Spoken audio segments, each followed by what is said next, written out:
What is something you did that increased your quality of life so much that you wished you would have done it much sooner because it changed your life forever?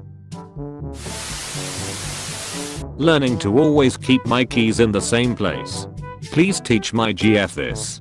It happened far too many times that I left my keys at home. Now my neighbor has one set, my business partner has a set in his office, and I keep one set in a safety deposit box at my bank. I've even buried a set in the woods nearby my house. I'm never getting locked out again, knock on wood.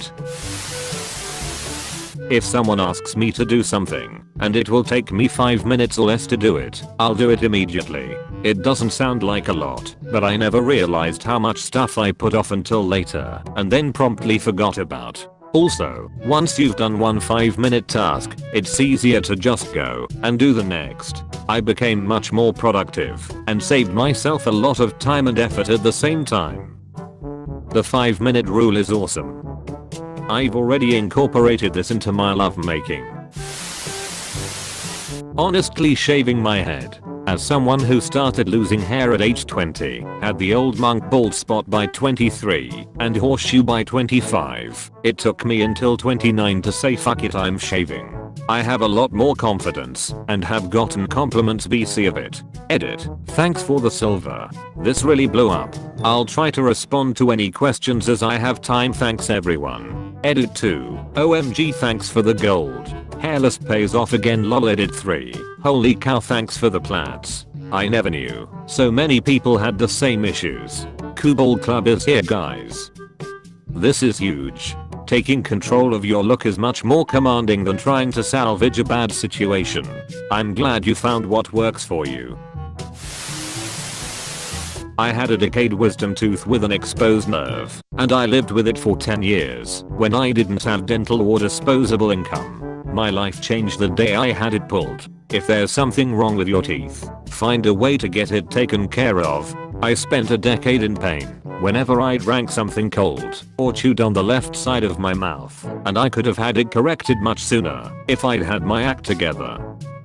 For anyone else with a bad tooth problem and no dental insurance, go see your local dentist and tell him/her about your financial situation. Some will work with you on a repayment plan, even if it takes a while for you to come up with the money. Also, some tooth problems, a tooth abscess, for example, can be fatal due to the infection spreading if you don't get it taken care of, so you'll wanna get it taken care of sooner rather than later. Related story, a few years back my bill was out of town and got a really bad tooth infection. A local dentist not only made time to see him, but also did the work necessary to get rid of the infection, and said that he could just pay him when the money was available. Maybe my bill just got lucky, but I've heard of other dentists being accommodating too. FWIW, this was a dentist in a small town of 5k people, but working out and eating right. The thing I would add here is how to work out and eat right. I fell into so many traps that didn't work, and then I also let diet and exercise feel like a stressful punishment. For reference, I've lost 60 pounds and kept it off for 2 years after failing multiple times. Loved every second of it, and I did it on my terms and still ate lots of cake and pizza. Edit. Couple folks asking for tips, so here we go. Make small changes and build on them. Don't just flip your diet from pizza and burgers to all veggies and salad in just a day. That will burn you the fuck out. The idea is that you are changing your lifestyle. Your current lifestyle is more or less effortless because it's how you live, so it's easier to adapt to smaller changes and make them effortless than big ones. Example, I used to have a bagel and peanut butter for fast every morning, or a breakfast sandwich on a bagel with cheese and sausage. So first I swapped out the bagel for just toast and did that for a bit.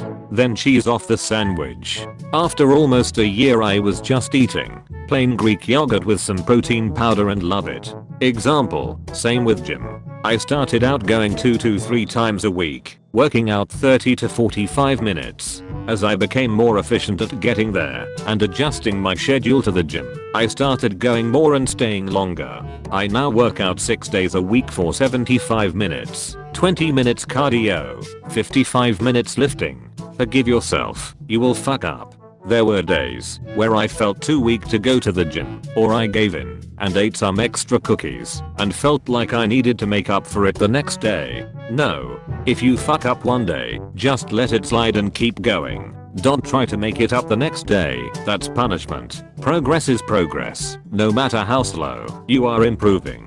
For a little more depth, if I felt too weak for the gym, I made a bargain with myself that I would just go anyway and do easier exercises for 15 minutes or however I felt like. No need to be super strict on my gym routine. This isn't prison. That took the pressure off me mentally, and I often found that once I had worked out for 10 minutes and got my heart up, I could easily stay for another 30. Adapt your network. We are social motherfuckers, so our peer group/network has a huge influence on our lifestyle. Having a network of people around you that share your goals will make your goals easier to achieve. This is all a mental game in the end. Am I telling you to get rid of your friends and family? Not at all. But make them aware of your goals. Have conversations about it. It will really keep you accountable, and you'll notice that they might start changing their lives without even knowing it. Bet you didn't realize you had that much influence on people. First off, for a while I didn't have a strong peer network of health advocates around me, so I actually spent lots of time on r/fitness, where I was at least exposed to more conversation about working out. Plus looking at everyone's progress pics was motivating. Now I have several coworkers who are into it. My wife now does it on the regular. You go, people will follow. You probably know a few people that are strong gym goers. Ask them about their routine. Don't just start by talking about yours. To start a conversation, you'll find that it will improve your relationship and slowly help you build your network. I hope this helps. You are awesome and you can do this. Just stop beating yourself up over it. 6 years ago I decided to never be late to anything ever again. My whole life up until that point I was always late to everything. School, birthdays, etc. Anyway, making sure I'm on time saves me a lot of trouble and a lot of stress and anxiety. Also, everyone I know who has noticed it really appreciate it. Being on time for plans shows that you care about people and that they are important to you. Edit. Thank you for the silver. Never had anyone give me that before. This sounds like me. My husband has always been extremely punctual, and my mom is literally late to everything. I mean everything.